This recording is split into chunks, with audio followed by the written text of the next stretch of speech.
this was like real tiny D energy stuff. And I don't look. You don't usually go there. It's usually me that goes for the micro penis. I know. Yeah. I try to be the grown up on this show. Hello, everyone. This is JVL here with my best friends, Sarah Longwell and Tim Miller of the Bulwark. Well, we are recording this on a Tuesday, a little bit early this week, because the President of these United States brought together every general and admiral in the land, sat them down in a theater in Quantico, Virginia, and he and our Secretary of Defense, sorry, you're not actually the Secretary of War. That's just what you choose to call yourself.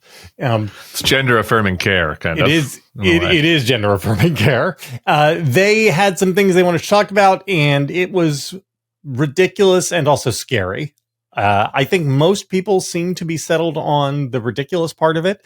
And so I guess we'll just start with that. We have some tape about our Secretary of Defense. Should our enemies choose foolishly to challenge us, they will be crushed by the violence, precision, and ferocity of the War Department. In other words, to our enemies, FAFO. Please clap. You might say we're ending the war on warriors. I heard someone wrote a book about that. Get it? Get it? He's the one who wrote the... So, I bet he didn't write his book. Yeah, I wouldn't take that bet, the other side of that bet. I guess I just have some questions for you, which is this real? That's what I'm wondering. Can I start there? Can we just start there with, is this real life? Because I'm feeling disoriented today.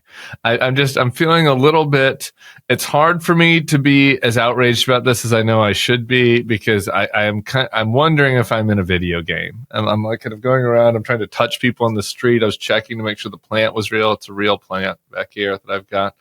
And that can't be right. Like, I just haven't woken up yet. I was feeling a little under the weather last night, so I just am in a deep sleep right now, because like the whole like Joel Osteen meets, remember the Tom Cruise character in Magnolia? Yeah. Meets the Tom Cruise character in Magnolia meets like a kind of a down market Jesse Waters, like speaking to people that have, orchestrated complicated military campaigns against our foes, speaking to people that orchestrated the campaign to kill Osama bin Laden.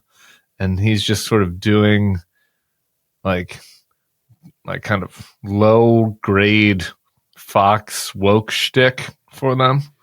I just go pitching his book, calling them a bunch of pussies, calling them pussies. This is the other. Do you think that was lost on the audience, that his it was really a work down? Right? Yeah, that was the Tom Cruise part. It's like, you're a bitch. Like, you need to be a tough guy like me who allegedly assaulted a woman while my other wife was at home with her child, and who's done real stuff like drunk co-host weekend talk shows. I haven't watched Magnolia in a while, but isn't sort of the end of the Tom Cruise character that he is like a broken person himself? Yeah. Why, yes, it is. Because I will say... This was like real tiny D energy stuff. And I don't look. You don't usually go there. It's usually me that goes for the micro penis. I know. Yeah. I try to be the grown up on this show. However, and obviously this is clown with flamethrower territory, because you always tend to, in some ways, dismiss the scary things that they say. For example, he talked in this speech about how there was a lot of enemy from within stuff. A lot of, they don't wear uniforms, so we can't find them. That's Trump, to be clear. That's Trump. Those are Trump. Sorry. The president of the United States. Sorry. Yeah, I was jumping ahead to Trump. And so it's not frightening. It's just so easy to see. It's just so easy to see how pathetic it was that Pete Hegseth called them all there so he could feel like a big boy standing in front of them cosplaying defense secretary. right? Did it feel real to you, though? That's what I'm trying to understand. I'm like trying to imagine being in the room with the graybeards and listening to this. It had not occurred to me beforehand, but it occurred to me as it was happening. This isn't the rank and file, right? These aren't the people who are impressed with the fact that their Secretary of Defense can do pull-ups, right? These are people who went to West Point, studied hard on how the military works. They care a great deal about the lines, the civilian military relationships. Like, these are people who care about that stuff. And so I was very encouraged by the fact that this wasn't the whooping and hollering that you get sometimes when Hegseth and Trump are talking to enlisted people. This was the grown-ups, and the grown-ups seemed unimpressed. Well, let me bring you down. I hope so. Oh, don't. I want to live in the world. So, JBL, you weren't disoriented at all watching this? You just went straight into ominous? I was made unsteady. So I did have the feeling of, I can't believe this is our country. And listening to Trump as he was, because there was a lot of, I said this with Bill, if you were worried about it being triumph of the will, that's not what you got. What you got was fat Elvis sort of doddering around on the stage, hopped up on whatever. I think maybe he needed to be hopped up on something. He not was hopped up, but on so many painkillers that he could barely. Graceland. I thought he was a 0.75 speed on my stream. I had to double check. But it was a very serious policy speech, right? I mean, it was filled with ridiculous stuff. Like, I renamed the Gulf of America, and the AP was bad, and I won all of the swing states. Did you know I won all of the swing states in so many districts? And all that paper. We needed the thick cut paper. Thick cut paper, right? I said get them the best paper. All that stuff was there, but it was a serious policy speech. The policy was the military is going into the inner cities. There is a war within. And this is what we are going to do. And that's what he spent it's what he spent 100% of the policy time on. And I just, so he is telling this group of 800 people very clearly what he wants them to do. He talked about changing rules of engagement. If they spit, we hit. Right. He made very clear that we're going to straighten out America's cities one at a time, and that, you got to be able to really pound on people to straighten them out. And this group of generals may be all Mike Pence's. Well, we got 3 years for Pete Hegseth to do turnover and do deep dive research on reliability and figure out who is down with the program and who is not, and to transform the officer corps. Yeah. And when Pete said that in his speech, he was like, he's like, if you're not into the kind of microphallus Joel Osteen like bit, then you can just leave and retire right now. And like, we already are too hefty on the officer corps, which may be true, but but he wasn't like, oh, we're gonna judge you on who is the best leader of men. It's like, we're going to judge you based on whether you're on board with the speech I gave and whether you can do PT twice a year. Yeah. And I want to posit this to you guys. Okay. The central tension of MAGA, as refers to the military, is that they are like lethality warriors raining death from above. Also, no wars. We don't ever want to be in a war. We don't want to expand. Why should we defend India from China? Why should we defend Taiwan? No, thank you. No, thank you. No wars. And so you would think to yourself, this doesn't make any sense, except that it does. They do want war. Just with us. With us. With Americans. Right. Their enemies are all domestic. And this is why. And some Venezuelans. A couple of Venezuelan drug dealers.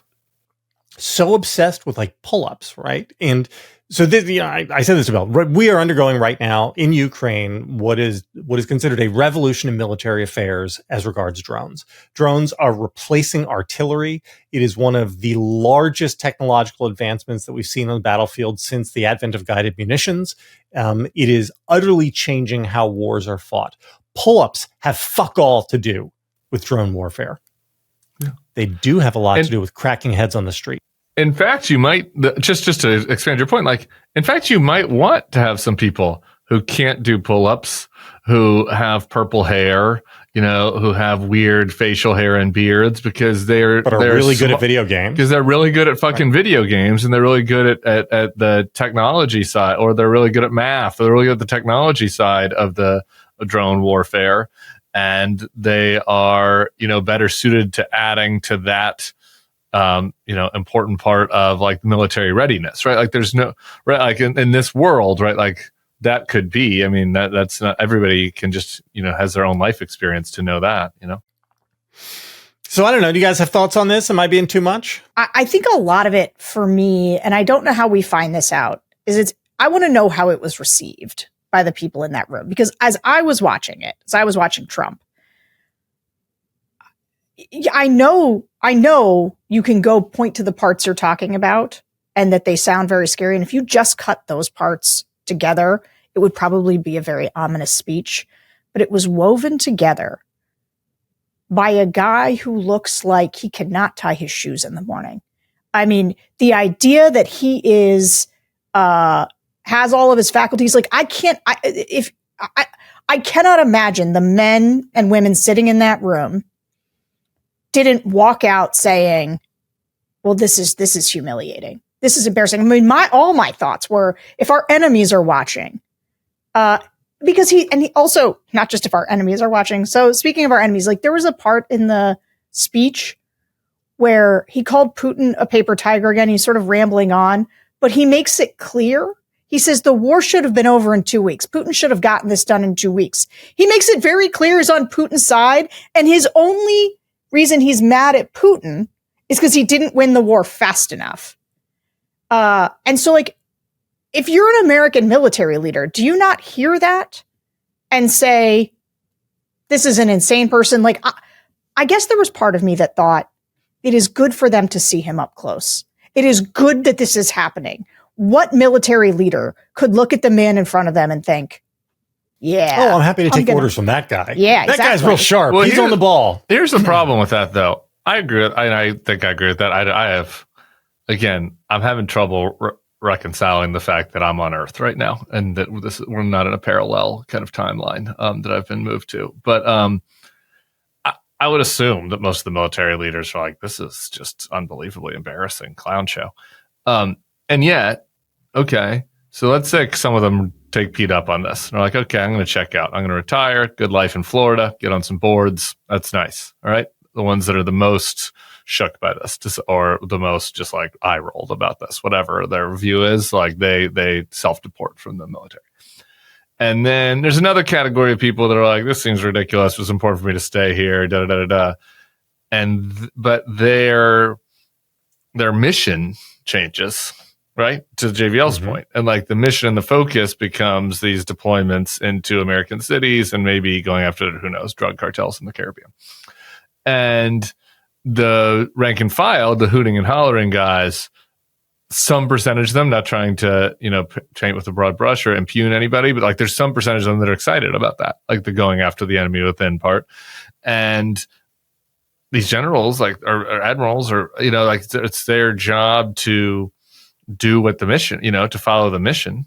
Like it's not admirals in this case, but and then the guys go into the cities and start doing what Trump wants, like knocking head, right? Like they're not, it didn't like feeling like, oh my God, this is crazy. I can't believe I'm in this life. And like, I'm going to just try to be the responsible and sober one here is a good thought, but it's like not that reassuring if the mission is going to be a domestic crackdown. Right? I don't know. No, I think you're right. I guess, I'm also just, because I guess a part of it is that, and maybe I'm just experiencing the same thing you are with, like, is this Earth? I just am like, everybody, we just watched this, right? We all just watched the same thing because Donald Trump spoke for an hour and change. His eyes were barely open most of the time. He spoke so slowly. He was absolutely like the Joe Biden at the very end that we saw that everybody was like, this guy cannot be president. Donald Trump was every bit as bad as that in this talk. Every bit as bad. We defeated Medicare. Hold on. Tim, are you kidding? He was slurring his words. He was really, really bad. I'm just saying. You should go rewatch the last couple of months of speeches. That's fine. I don't know, not needing to nitpick. He was really bad and old, and he certainly was significantly worse than any other comp that you could have made besides that one. Okay, fine. He's not even done with his first year. Yeah. And he's doddering. He was out of his mind. And so I guess that to me, it was just so evident and so apparent that I guess I'm still trying to sort of take JVL at his point that because there's nothing you're saying that I disagree with. And in fact, it all very much adds up. If you take the rhetoric from today, which was directly to military leaders, on top of going into Portland, on top of the streets of Washington, D.C., having the National Guard. But like Trump was sort of talking about this, about how these guys are picking up trash in D.C. and like, why are you doing that? And it's like, well, because there's nothing else for them to do, bro. Like, what do you mean? Well, that's because there have been no crimes in Washington, D.C. He said that. Sure. No crimes. There hasn't been a crime. Except for, of course, the RICO violation of him being yelled at in the restaurant, which Tom he Homan also was like weirdly talking about. Yeah, Tom Homan taking bags of cash. I guess that happened technically in Texas, but he resides in D.C. now. Hey, JVL, just because I want to transition to your newsletter, because that's what I am primed to talk about, and because we are all, and I think it fits with what we just watched. I mean, I think it is. So why don't we move to that? Because you and Bill did do a really good deep dive and you guys watched every minute of that whole thing. And I think we can talk about what we just watched in the context of your newsletter. All right. Before we do that, though, let's hear a word from our sponsor. This show is sponsored by Rocket Money. A lot of people aren't aware how much they spend each month. Do you know how many subscriptions you pay for? What about how much you spend on takeout or delivery? It's probably more than you think. But there's an app designed to help you manage the money better, Rocket Money. Rocket Money is a personal finance app that helps you find and cancel your unwanted subscriptions. There are a lot of those out there, not the Bulwark Plus, of course. And actually, if you're listening to this ad, you're probably not a Bulwark Plus subscriber. So with the money you're saving from Rocket Money, you might want to consider adding on to that, the Bulwark Plus subscription. So then you don't have to listen to the ads unless you're just listening to them for fun, because I do such enjoyable reads. And you can do that at thebulwark.com. In addition to the subscription monitoring, Rocket Money helps you monitor your spending and helps lower your bills so you can grow your savings. Look, in my house, you had no idea how many subscriptions I was paying for before we got onto Rocket Money. And it's absolutely insane. Who even knows what streaming services you're paying for right now, right? Like, was I paying for Paramount Plus, or am I stealing that from my friend Lloyd? I don't know. Who knows? Now I know after Rocket Money. And it turns out I was paying for a couple subscriptions that I didn't need. Their dashboard lays out your total financial picture, including bill due dates and pay dates, in a way that's easy to digest. You can even automatically create custom budgets based on your past spending. Rocket Money's 5 million members have saved a total of $500 million in canceled subscriptions, with members saving up to $740 a year when they use all of the app's premium features. Cancel your unwanted subscriptions and reach your financial goals faster with Rocket Money. Go to rocketmoney.com/thenextlevel today. That's rocketmoney.com/thenextlevel, rocketmoney.com/thenexlevel. All right. So I sat down to write yesterday, and I went to the bad place. And I don't know if you guys remember this, but right after the election, I spent like a week trying to write, hey, maybe it's not going to be so bad pieces. And so I tried to like do the version of, what does it look like if it's basically okay? What if it looks like if actually everything kind of resolves itself, on its own? And then I did what is the worst case scenario? And I should say, when I say what is the worst case scenario, I don't mean literally the worst case scenario. The literal worst case scenario is nuclear holocaust and everyone dies. So awesome. So we haven't done that. We haven't gotten there. That's great. This is what I'm saying. So That's great. If you were looking at a distribution, if we ran a Monte Carlo simulation on this, with a million outcomes. Now I'm listening. Two of them would have been nuclear holocaust, we all die.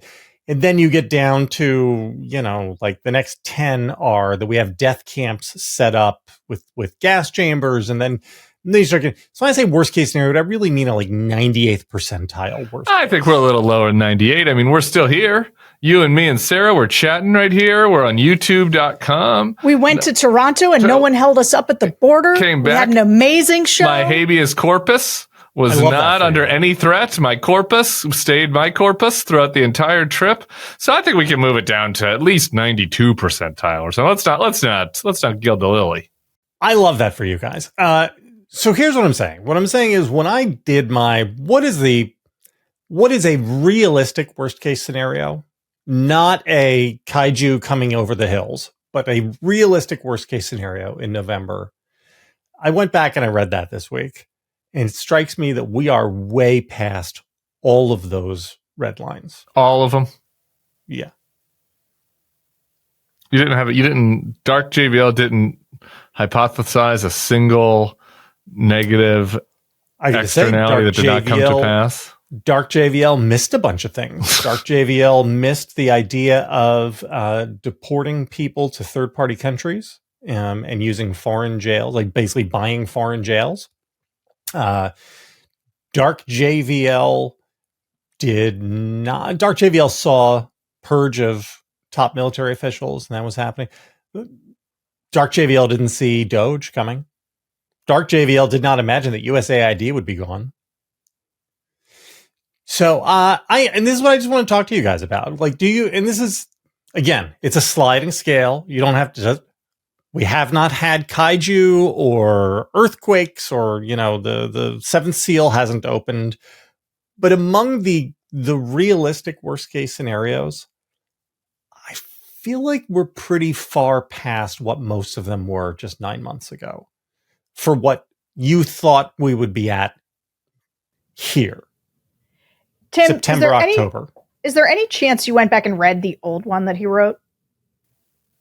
I read the recent one, so I'm trusting his rendition of his old one. Recap. Yeah. Why? So I got to say, I went back and read the whole thing. Yeah, and it is prescient. It is for the one second of those. Time. That was the second time you'd read it, right, Sarah? I know it must have been the second time. I definitely read it the first time because I'm a daily reader of the best daily newsletter in the country. Of course. And we all engage with each other's content regularly. That's great. Here's the thing. Regularly? It's just, if you go back and read it, it is a wild ride. And I was trying to remember what I thought of it if I read it the first time, which I'm sure I did. And how I would have reacted to what's in there. But, JVL, I actually thought you weren't giving yourself enough credit because you did sort of say, we knew the Schedule F stuff, but you were writing at such a time that Matt Gaetz was still potentially the secretary, was still running the DOJ.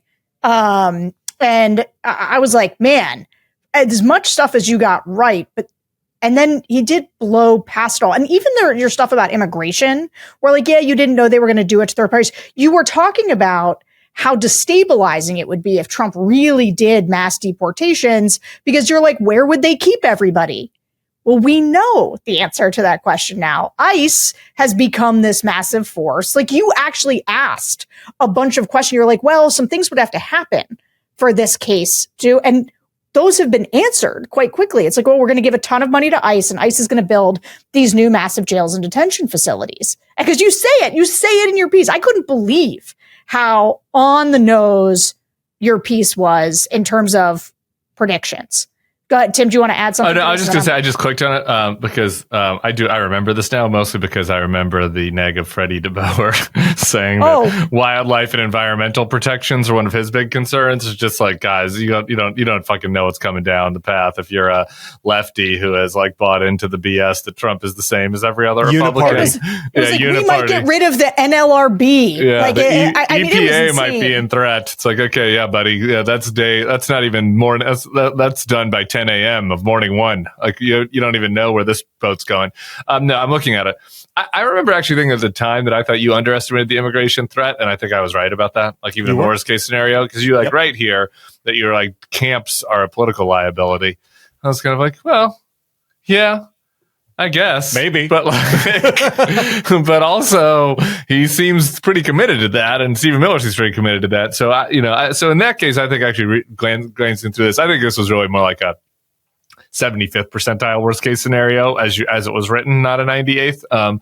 The other thing that you write though that's worth talking about as you go back through this is he's going to break the Senate and the Supreme Court, and like he broke the Senate before without trying. The Supreme Court, like. Jury is still slightly out on that. I know there'll be some listeners that like roll their eyes about that, but like he's tested them on some of these edge cases, right? And like the tariffs case will be interesting, but that's not even the big case. Like the big Supreme Court cases like come when like democracy is on the line. Like his personal rule of law. Yeah. What'd you say, JB? Birthright citizenship. Like his personal ability to do crimes. Like that. So he has like Cook. Yeah. Lisa Cook is a big one. Yeah. So he's partially broken the Supreme Court in that case. Like they pretty much have carte blanche to do crimes now, which is it's not that he broke it. They abdicated early. True. Like by doing we're going to give Trump presidential immunity. They basically took themselves out of a bunch of things. However, there's still a lot of things that they're going to have to weigh in on, and they've been a little bit here, a little bit there. Like we have seen them act appropriately. We've seen them act in ways that I think we think are inappropriate, but they have not laid down entirely yet. The video of I've been watching Amy Coney Barrett's book tour, and I've been meaning to do a video, and I just haven't got around to it. And it's like it's simultaneously maddening and also like somewhat encouraging about like she is like continuing to draw certain lines during that tour that would make the 98th percent worst case scenario would mean that she would break that red line that she's been drawing, which like on democracy issues, on a couple of various other constitutional matters. And so we'll see kind of how that, I think I would call that an open question at this point. And that's the one thing in here that's like not as bad as kind of what you would have potentially laid out as the worst case. But we're also only 9 months in, as you keep pointing out. We're also only 9 months in. And I think to me, it's like, that's like the thing that is just like, it's important. It's a good exercise. It's important to put yourself in the mindset of like, you wrote this November 18th of last year. The first thing that I think about when I think of November 18th of last year is like my heart sinks into my stomach. Like, and I get that horrible feeling in my stomach when I just think about November of last year. And then the next thing I think about is like, you do start to kind of like think about where your head was at. And it's an important reference point to make sure that you don't get used to this stuff, because there's a lot of people out there that I think are getting used to this stuff, and people that would have not imagined what he's been doing, particularly within the agencies, particularly on the rule of law stuff. Let me ask you both a question. Let's jump back to November 6th. Trump has just won, and you are sitting down with a bunch of his supporters, but serious supporters, not the mouth breathers, but like Wall Street Journal editorial board types. And you say to them, Pete Hegseth of Fox is going to be Secretary of Defense, and Kash Patel is going to be the FBI director, and Dan Bongino is going to be number 2. Do you think they would believe you and say that's fine? Or would they go, what the fuck are you talking about? I don't know. I went to that Deal Book Summit thing, which is where Kellyanne Conway. I was like, Kash Patel has an enemies list in his book, and I said, "What do you think of that, Kellyanne?" And she was like, "Well, I don't know. Maybe they broke the law. Maybe they deserve to be on there." And I made everybody stop. And I was like, "Why aren't you all more chilled by this? What she is saying is scary." And they all went like, "Meh." And and everybody just treated it like it was not as insane as it was. And it reminds me of. Sometimes people say that I'm like too optimistic, but I have always believed we are underreacting to this part of it. But can I just want to make one central point about reading both of these pieces, which again, I think are excellent. I think you were excellent then. I think this was an excellent reflection on it. But I am sure that my response, I don't know what it was when we talked about it. I'm going to maybe go back and listen. But my response is always then, you only lay out one side. You lay out the side of here's what Trump's going to do. And the question then is, how do people react when those things come? And I don't know for sure, but I think I suspected that if these lines were crossed, more would have been done by now. Not by the Republicans necessarily, because I think I've been pretty clear about Republicans' uselessness now for basically since post-January 6th. I am genuinely shocked that there hasn't been more pushback from Democrats, more pushback from the media. Like, the thing that I didn't contemplate was the total laying down of civil society. So this is another thing where my failure of imagination, I did not predict how bad it would be, that CBS News would settle a ridiculous lawsuit, that ABC would settle a ridiculous lawsuit, that Larry Ellison's kid would buy CBS and try to turn it into Newsmax Lite, that Apple Computer and Meta, Facebook, YouTube just settled. Google, we should say. YouTube just settled, right? YouTube just settled with that. All of these companies would forget like staying out of politics. They would all decide, no, we're going to go along. I didn't see that coming. So again, worse than my worst case scenario. I didn't see that.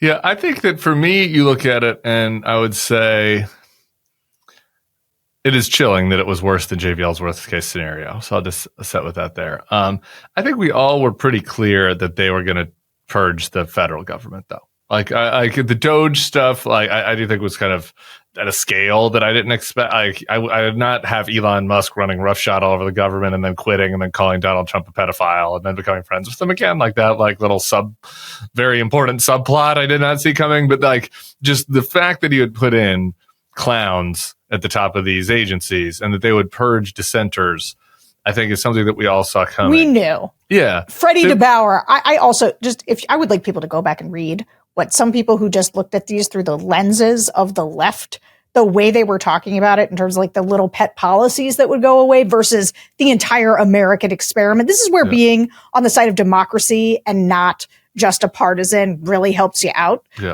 because you can widen your aperture to the damage. I guess my point is, though, I agree with all that, as it's going about as bad as I expected on that. I wouldn't say it's worse yet, though. Like the worst for me, like the thing, like my deepest fear, thinking back, I don't know, on November 18th, but like as my thinking came into being between the election and January 20th, my deepest fear is that he'd put these people in, that they would purge their foes, purge any dissenters inside. And I'm talking about DOJ, power ministries, DOJ, FBI, Intel. And then they would immediately start using the levers of government to go after their foes. And I guess I would just say that is the one area that was my deepest fear. And I think that they're trying it. Jim Comey was indicted last week. Right. And it's been pretty ham-fisted so far. You know what I mean? And so like that is the part of like trying to navigate all this stuff, which is like, okay, like they're trying the thing I was really concerned about. There have been other authoritarian governments where that was their first priority and they're pretty damn efficient at it. Okay. Not only silencing foes, but jailing foes, killing foes in some cases. And so I do think that sometimes we throw out these terms and it's like you say authoritarian, and authoritarian encompasses everything from like Kim Jong-un to Orban to us now kind of. And it's like, okay, well, we're not at Kim Jong-un, Putin area on that. And so like, to me, like that is the one, sort of vertical or whatever that I look at and say, okay, this is where I go from. This is like as you said, kind of like the worst case scenario within expectations of like how bad America could get with what you think about America versus, okay, now we've exceeded that. And now we're like kind of going into a place that is unlike America. Marines deployed to Los Angeles, right? In November, if I say, 9 months from now, we've got Marines on the streets of Los Angeles. Would you have been that's alarmist? True. You're crazy? No. Like, that's catastrophizing, JVL. Maybe. I don't think I would have felt that way. I don't know. I don't know. I'm just asking. I'm not saying that you would. Yeah, I'm not sure. I don't think I would have been. I think that's pretty in line with what I would have thought. Yeah. Them looking for excuses to, put troops in the streets. I think we were all kind of like the military parades, the way, the politicizing of the military. We were all, I think, worried about that. I don't think, though, faster than we expected, though. Faster than we expected. Right? And also, but also, the reason we all have to say pretextual is because they do have to weirdly do these pretexts to avoid real public backlash. Like there is something. So I do remember, it was occurred to me, I was like, oh, I think part of what we talked about was, I think we did sort of our best case scenario too at the time. And it was really that we end up being more of a kleptocracy, right? It's less autocracy and it's more that these guys are going to be corrupt and all the businesses. And I think to some degree, we are getting that. We are getting an unprecedented level of corruption and business enrichment and all of these companies trying to get in with Trump. And in some ways, that might just put just the slightest bit of a harness on him. Just hear me out, because again, we're all just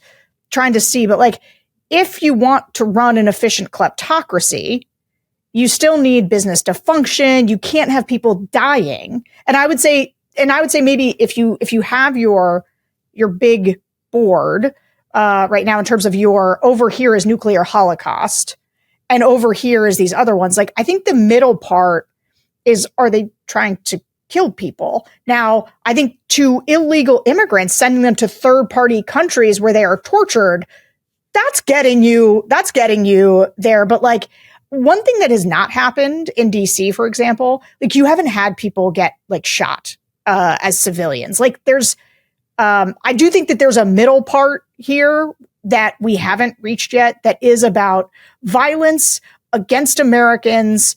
That is more like the cities all start to look like the protests in 2020. Yeah, again, that I think gets me to, again, the word worst is really important here versus worse or bad or really bad, right?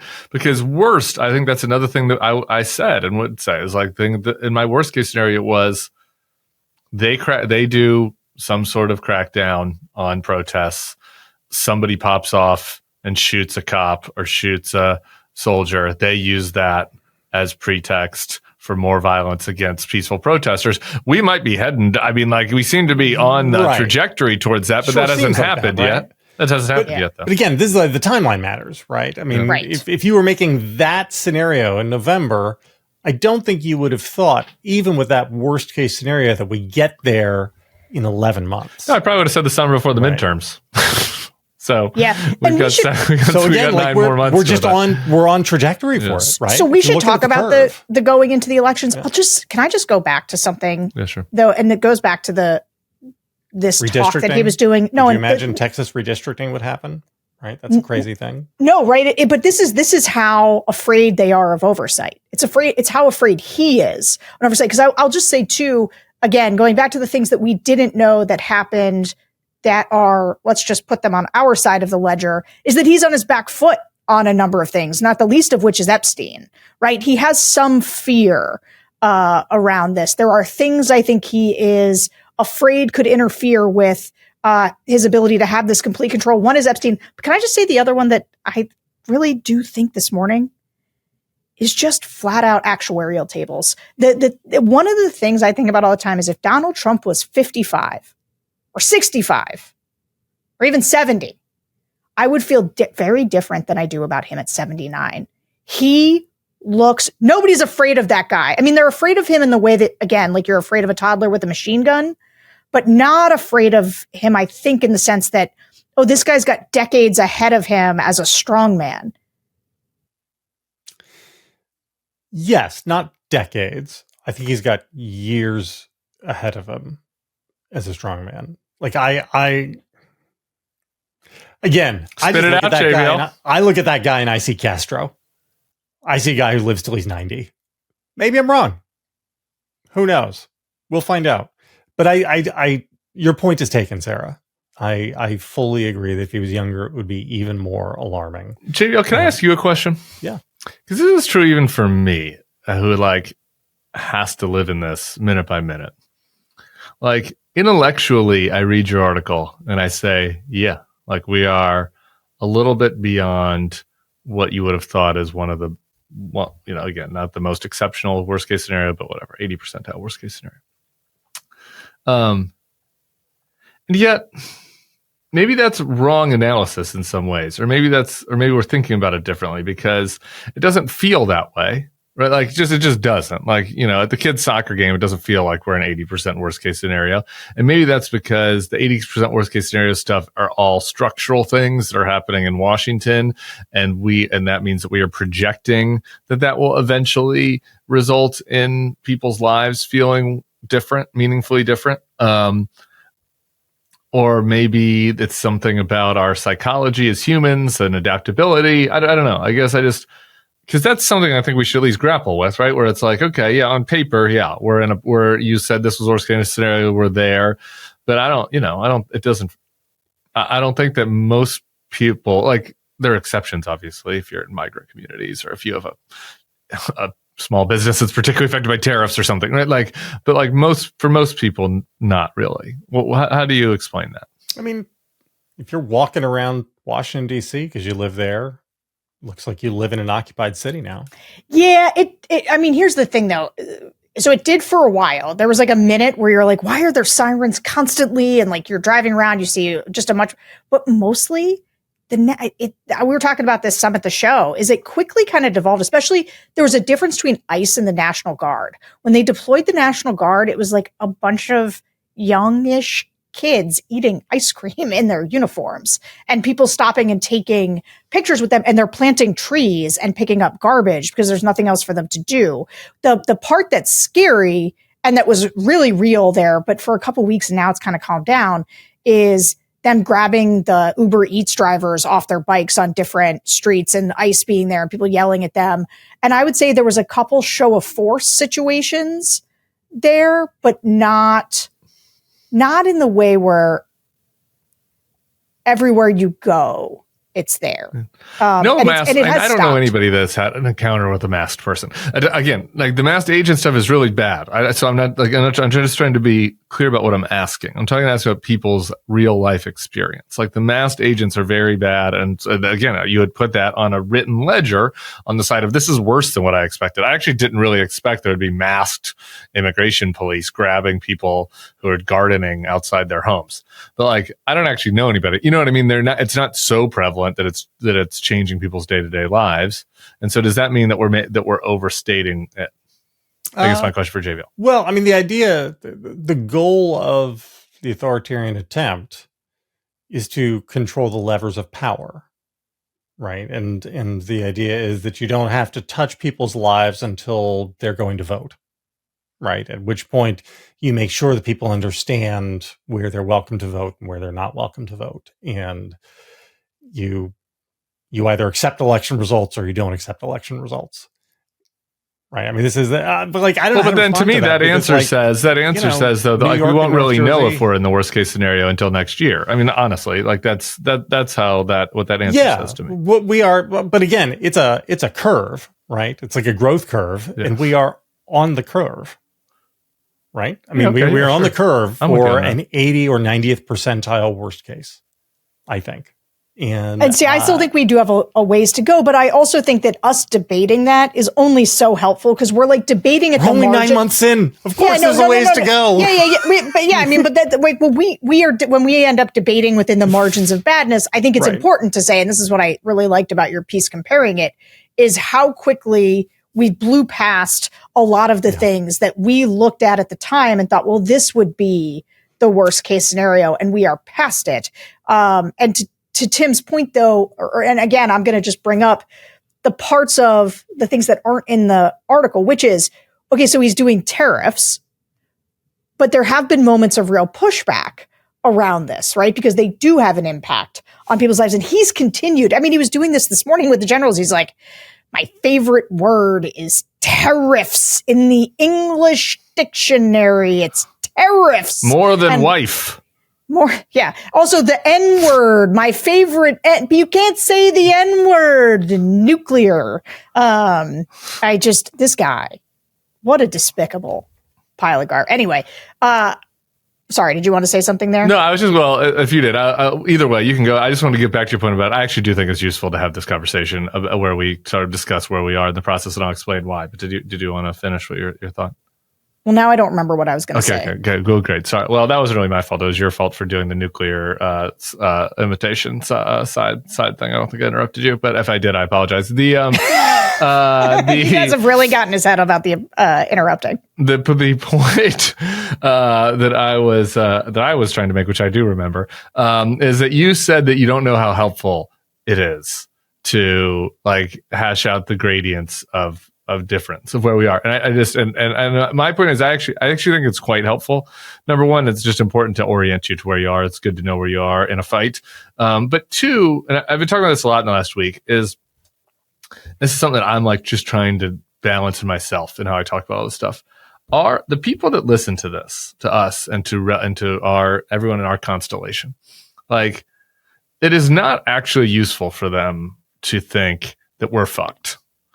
Like totally fucked, like unbelievably fucked. Now, if we think that, everybody should say what they think, right? I'm not saying people should hide the ball. I think we should be candid, but I don't want people to like exaggerate because it's good for whatever. Because like it's good for exaggerated point. Because I hear from people that are like, well, what's the point? And if you get to what's the point, now we get into the Sarah speech at the end of every event. It's like, well, if it's what's the point, then why are we doing any of this? Like, let's all just like get drunk and, hang out, whatever, parent or read books or do whatever. Yeah, it's the end of the world as we know it, and I feel fine. Yeah, like, joy out of that, right? And so to me, it's like, okay, it's important just to be clear-eyed about, okay, how bad is it? Where are we? Where are the points potentially to derail the curve, right? And like, and rather than, getting into, a place of total despair, or a place of sanguineness, right? Like I think both are dangerous, right? A pair of despair is dangerous. Fear that the wildlife and fisheries are the biggest issue is also dangerous, right? And so that's why I think it's a worthwhile discussion. Can I push back on this a little bit? Sure. It seems to me that the most important task is convincing the marginal Trump supporters who are inclined to say, no, it's not actually that bad. I know it's not what I prefer, but it's not actually that bad. It is holding up a mirror to them and saying, if we had said to you on November 6th that this is what was going to happen, you would have put your head in an oven. This is that bad.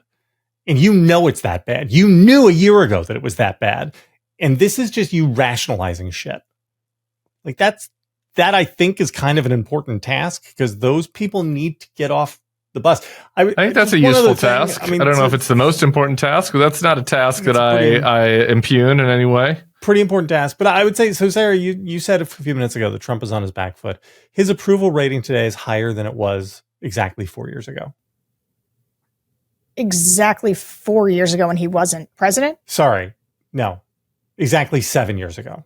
7 years exactly ago. 8 years ago? Whatever. But at this point in his first term. Sure. You do math. But you know what I'm saying, right? Yeah. And sorry, but I remember where I was going and the reason I started imitating him on tariffs. And it is this point, which is things have also happened which have hurt Trump to some degree. Okay. So for example, the announcing of the tariffs, the market diving, the economy being on shaky footing, and things that could still happen that could further diminish his ability to have his authoritarian project succeed, in part because Americans now are touched by things, right? And so those counterfactuals matter in this discussion. That being said, I think your point, though, about, because a lot of the things that we talk about, again, this is where being sort of the big aperture of democracy, also don't touch average people's lives, right? Until it gets to the economy going into a recession, until it gets into the cops are in blue cities. Right? They're not in sort of the average person's streets. And until those types of things happen and it touches people's lives, as far as they're concerned, and this is why the pretextual stuff matters, you can get in this argument about like, oh, well, DC is like a third world country with so much crime. Like the way that I think people who do not live in DC think about what has happened, like think about the way crime is in DC or in other cities that Donald Trump's talking about going into. They're like, well, he does need to do that, right? He's made up a reason, which is this crime that he has to send people there.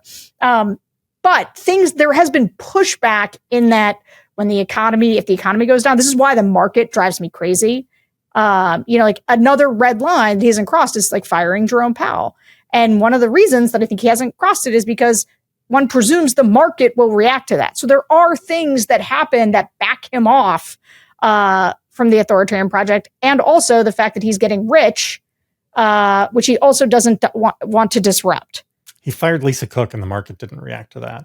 I mean, he does socialize these things in an incredibly successful way. So I'm not trying to give you like best case scenario. I think what I was saying when I was saying it's not that helpful to argue about where we are, what I meant to say is JVL is broadly correct. And I don't want to be in a position of saying like, oh no, JVL, it's not as bad as you're saying. I think it is. I think the question that we're wrestling with and that I would say is that on the spectrum of badness, I still actually think we have a long way to go. Like I think that, and I think you're right. I actually think we're in the kicking the tires phase. I think that a lot of the things that we didn't think about or that we were thinking about but weren't sure how they were going to go have materialized in a kicking the tires kind of way to reach into a bigger, and we haven't hit the bigger part yet. So let me just, I do want to say, it is clear, as you say, both of you make this point often, and it's a true point and worth remembering. He can be brushed back, right? And we have seen that. There have been external pieces of feedback which have caused him to step back. Musk became unpopular and was a drag on him. Musk got thrown overboard, right? We had Liberation Day tariffs, which caused a huge market reaction. He then waited 2 weeks and started doing his, we're going to delay them, blah, blah, blah, blah, blah, blah. So it's true that he can be brushed back from things. But the resiliency of his poll numbers over the course of the last 9 months is pretty shocking to me. I mean, they have gone down. They have not gone down nearly as much as I would have thought. This is based on economic factors. Are you ready for this? Are you ready for this? While Sarah shakes her head, not only am I with you, this really takes me to the dark place. And if you made it 51 minutes in, buckle up. He wins again today. 100%. Oh, yeah. If you ran the election again today, he wins again. Yeah, which is insane.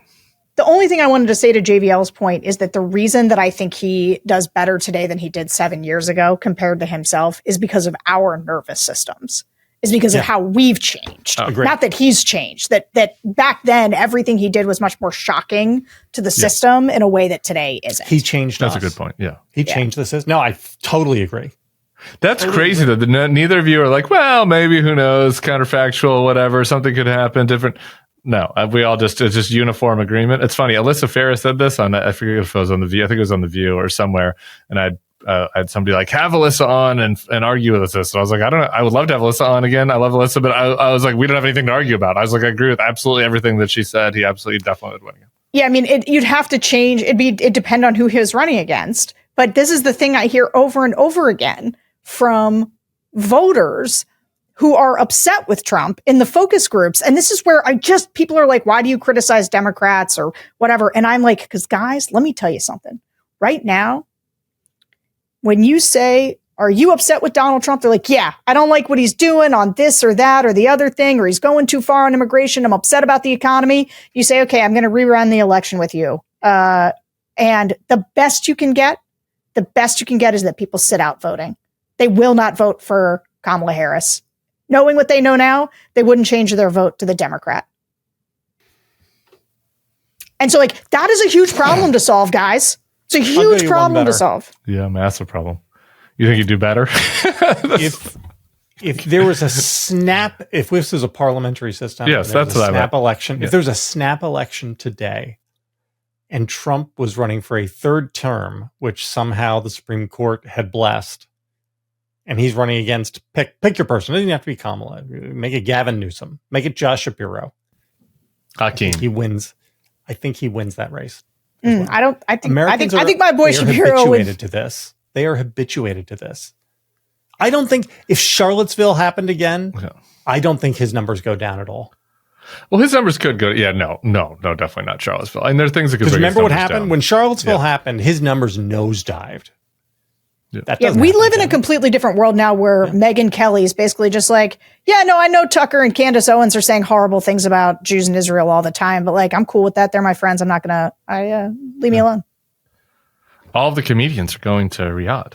And it's kind of a silly topic to bring up, that this Riyadh comedy fest full. But I think it's an interesting commentary on our society that is related to Trump. And maybe this feels like I have Trump derangement syndrome to bring this up, but our society has changed the last 8 years.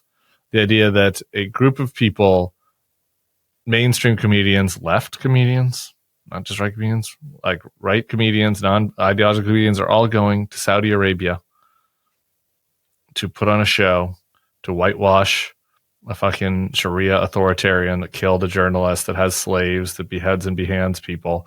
And there's like pretty little pushback. There's been a little bit. David Cross put out a really funny statement if people care about that. But like, and there's a part of me that it's like, okay, maybe this is part of the being a frog boiling in water. And like, this is, and we've always been broken and our society's always been like this and like, and whatever. This is just the latest example. Then I thought about it and I was like, no, there was like a big push. Oh God, now I'm blanking on it, to like not perform in South Africa. Our buddy Little Steven did that song. I'm blanking on the name of that song right now. Fuck, it's killing me. I can't come up with the name of that song. But like, that was like in the 80s where it was, people still did it, but there was pushback. Right? Like, there's no societal norm right now against just doing bad shit, saying bad shit, and doing corrupt stuff. And so anything that he does that's in that mold, like called Puerto Rico a shithole, or he said the Nazi marchers were very fine people, or he took money in a paper bag. That just isn't landing with anybody right now. And that's a cultural thing that I think is a change. Is that not what do you think?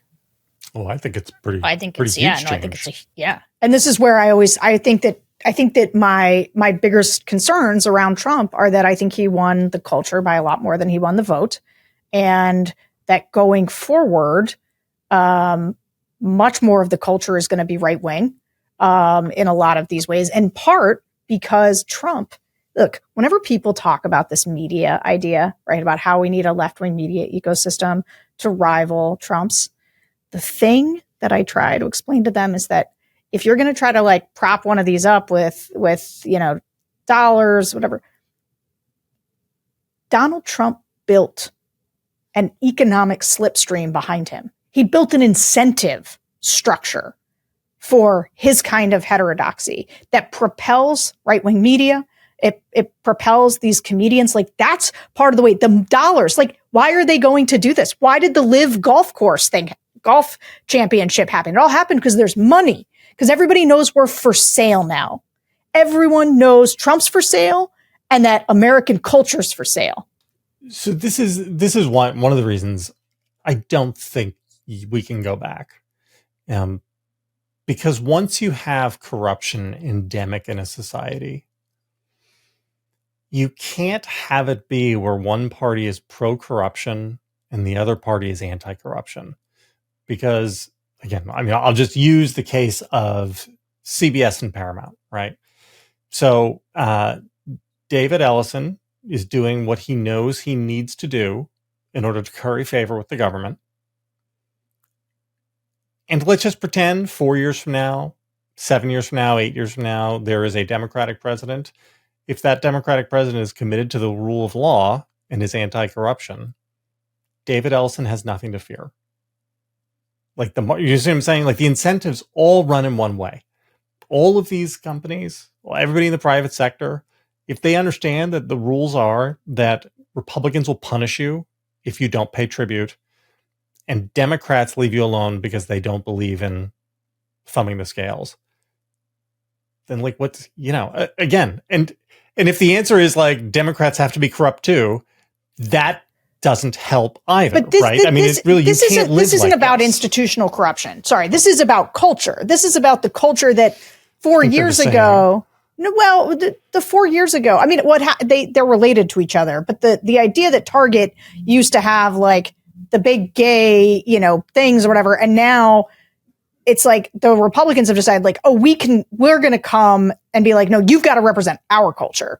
Like, and right now, right-wing culture is ascendant because there's dollars for it, in a way that the left used to basically, I mean, people talk about pink washing, green washing, like there were dollars available for people who sort of fit within a certain cultural way. And they thought that's where the culture was.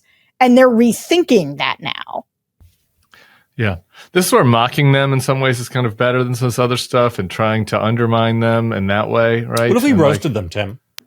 Roast, maybe. It depends on how you do it. I think the execution on that would be pretty important.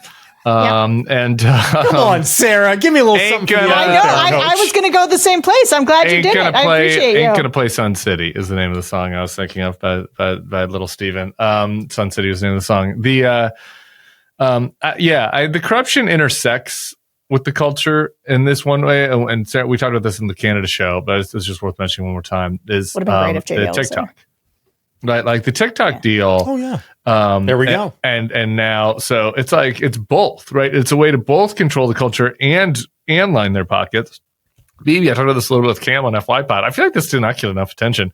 BB was asked about like what kind of weapons he needs to use to for the military, modern military, and he talks about it. He's like, weapons are important, but we're also looking into other things. Modern warfare, weapons are important, and such as we got this great deal with TikTok.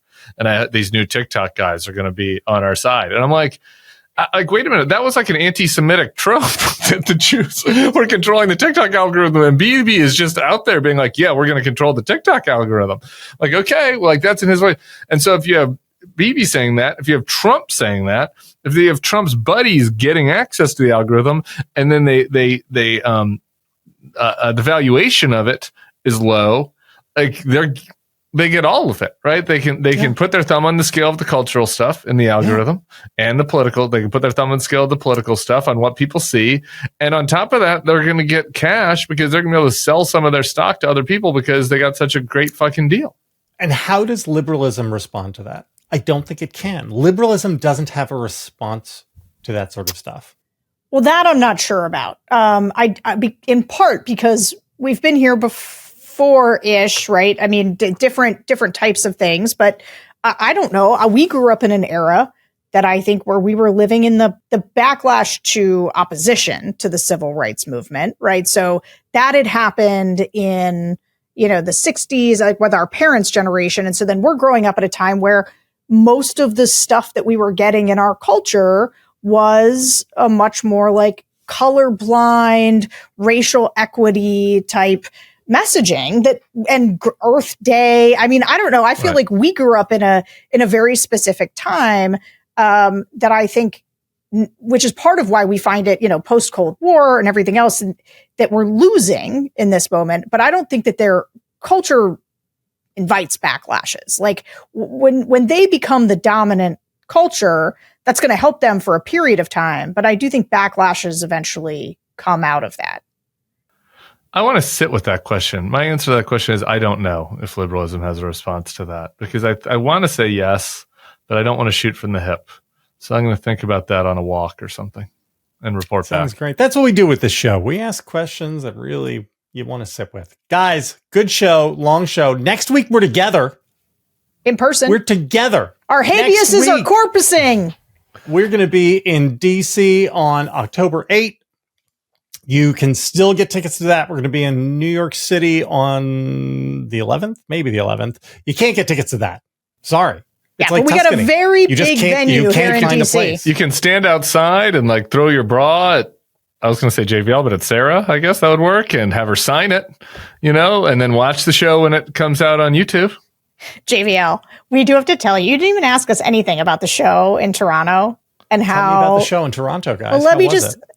It was amazing. Our Canadian fans are incredible and awesome. Incredible. And they missed you. They wanted you to know. Many of them brought us gifts and treats. Give us asylum. Yeah. Yes, they absolutely. They we literally had a lady who just renovated a motel north of Toronto, who's like, she's got a room for us. An annoying amount of people brought up missing you and wishing you were there. Eventually, I got kind of sick of that. Thank you, guys. Yeah, so I negged on you in the show. But here's let me tell you something that happened. So Tim and I are outside before the show, we're chatting, and I'm asking him because there was like some cute boys coming up to Tim, and some young Sarah's man. going here. This is exciting. This is a funny story. This guy took a bus 12 hours to see Tim. Like he had traveled from the northernmost parts of Canada. Yeah. And so I was saying to him, I'm like, I'm so jealous. Like you get all these boys that come and there's never any girls at the show who are like, hey, Sarah, I traveled 1,000,000 years to be here, whatever. And then, and so we were joking about this. And then at the end of the show, these girls came backstage, like little lesbians, although I don't know that anybody identifies as a lesbian anymore. I think that makes me old. I think they're all just queer now. But anyway, they were like, Sarah, we just wanted to know if you wanted to like let us show you around town and like take you out. And I was like, that's incredible. I was like, but actually I'm so tired and I have another show tomorrow. And actually my back kind of went out on me. And so I have to go home. And Tim was like, what is wrong with you? Like, I can't find my reading glasses. I was like, I'm starting to go home and call my kids. And I was the most, Tim's like, that's what you call a revealed preference, Sarah. But I was just. Yeah, I was like, you're like, oh, nobody's flirting with me. I never get any attention. Nobody's ever excited to see me. It happened. It all happened for Sarah. And she just said, no, too much love for. And then you could still have done it and have love for your family. I was about to say, I'm editing that. You could have just enjoyed yourself, gotten flirted on, had a couple of whatever. I was about to say Cosmo, but it's lesbian. So I don't know what you guys would have drank, Guinness or whatever. Molson Ices. Have a couple, what'd you say? A Molson Ice. Yeah, have a couple Molson Ices together and had a great G-rated evening where you got to feel good about how other lesbians wanted to be around you, but you didn't do that. Instead, you sat and watched streaming in your room with an ice pack on. I think this may be a cultural difference that you're not understanding, Tim. Although I don't know for sure. A cultural difference, maybe. Maybe. Who can say? I'm very uncomfortable with all this thing. HR actually slacking me right now, saying, move on. I would just like to thank those young ladies because, you know what, guys? It always feels nice to be asked. It does. Well, come to the show, friends. Come to the DC show. Can't wait to see you. Good show. Long show. Guys, I will see you next week. No TNL next week, but we'll give you some of the... Because we're doing it live. We're doing it live. Live.